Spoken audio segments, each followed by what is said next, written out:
कोणाशी बोलत होतास? कधीपासून फोन करते तुला? फोन एंगेज लागतोय. कामाचा फोन होता. बोल ना, काय झालं बोल. बॉस, हां हां they are still engage. Okay. काही झालं तर मी तुला अपडेट देत राहीन. आता आपल्याला कळेल हे दोघं खरं बोलतायत का खोटं. मम्मा, या हॉट मिल्कनी काय होणार आहे? अगं, आज त्यांच्या लग्नाची पहिली रात्र आहे. म्हणजे त्यांचं लग्न झालं असेल याआधीच, पण एकत्र एका रूम मध्ये नवरा बायको म्हणून राहण्याची ही पहिलीच रात्र ना. बघूया ना ते काय करतायत. मम्मा, स्टॉप कन्फ्युजिंग मी. ओके, एक्झॅक्टली काय करणार आहेस ना ते सांग. तुला नाही कळणार. लग्नाच्या पहिल्या रात्री सासरी असतीस ना तर कळलं असतं तुला मला काय म्हणायचंय ते. पण तू आलीस सासूशी भांडून, नवऱ्यालाच इथे घेऊन. ऑफकोर्स मम्मा, आपलं एवढं लॅविश घर सोडून मी त्या घरात राहणार नव्हते. एनिवेज, त्याचा आणि याचा काय संबंध आहे?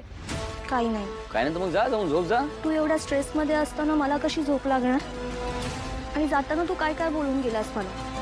मग फोनही रिसीव्ह करत नव्हतास, मेसेजला रिप्लाय देत नव्हतास. कशी झोपू मी? अरे मला काय माहित, जा ना, झोप ना.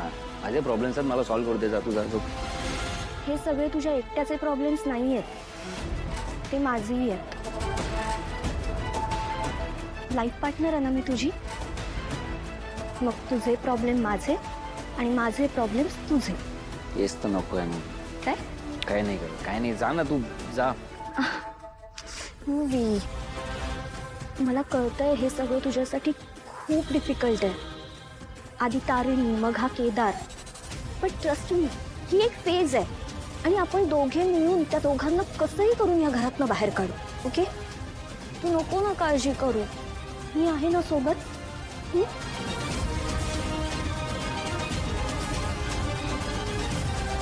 कोण कोणाला फसवतोय ना हेच कळत नाहीये.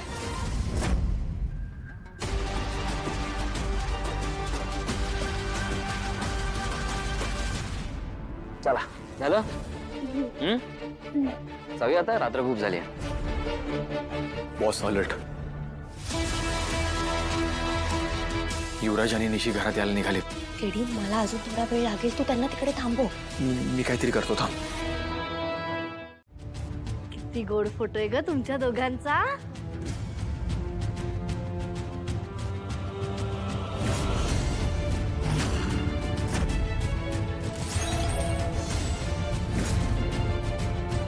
पण तारिणी, काय ग, यात तुझ्या गळ्यात मंगळसूत्र नाहीये.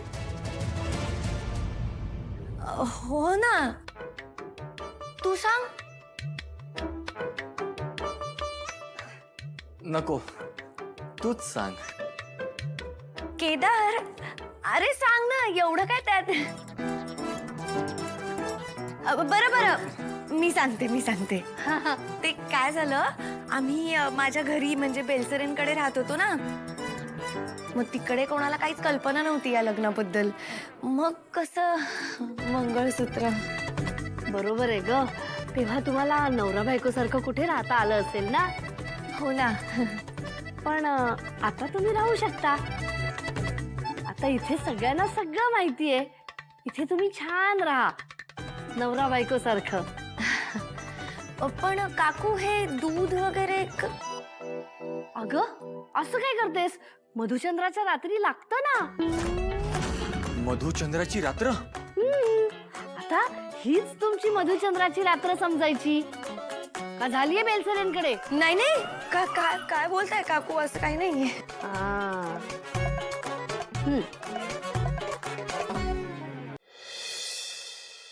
हे घ्या दूध. एकच ग्लास? मग एकच ग्लास लागतं.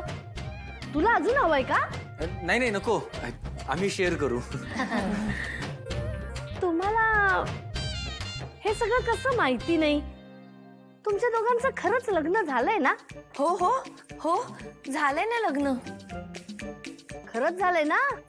काकू, अहो काय विचारताय? आता इथे सप्तपदी घालून दाखवू का तुम्हाला? मग विश्वास बसेल का तुमचा? जोकच केला ना त्यांनी. काय ना केदार, तू पण. हे लग्न लपवणं अवघड गेलं असेल ना? हो. कसे राहिलात रे दूर एकमेकांपासून? म्हणजे परिस्थितीच तशी होती ना. तो त्याच्या घरात, मी माझ्या घरात.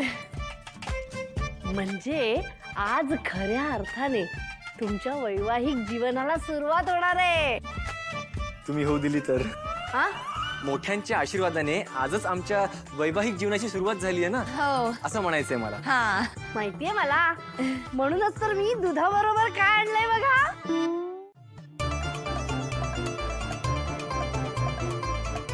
केदार आलेस? थांब थांब, त्या बाहेरच आहेत, ऐकतायत. अरे केदार, फायनली आता आपण एकत्र असणार आहोत एका रूम मध्ये. इतके दिवस तर मला वाटतच नव्हतं आपलं लग्न झालंय, पण आता तसं नाही वाटणार आहे. आता तर मला सगळं स्वप्न असल्यासारखंच वाटायला लागलंय. हो ना? मला इतकं छान वाटतंय ना, असं वाटतंय की तुला घट्ट मिठी मारावी. Sorry boss. बॉस? हा चक्क बायकोला बॉस म्हणतो. बॉस? हो हो, बॉसच आहे मी. आपल्या लग्नामध्ये मी बॉसच आहे तुझी. आणि ही बॉस आता तुला ऑर्डर देते की हे दूध एका घोटात पिऊन टाक. हे दोघं पोलीस आहेत का? कारण यांच्या प्रेमात पण हे एकमेकांना ऑर्डर देत आहेत. हे दूध जर मला माझ्याच हाताने प्यायचं असतं तर मी काकूंसमोर पण पिऊ शकलो असतो ना. पण हे दूध मला तू तुझ्या कोमल सुंदर हाताने पाज. हा धर ग्लास आणि मला दूध पाज.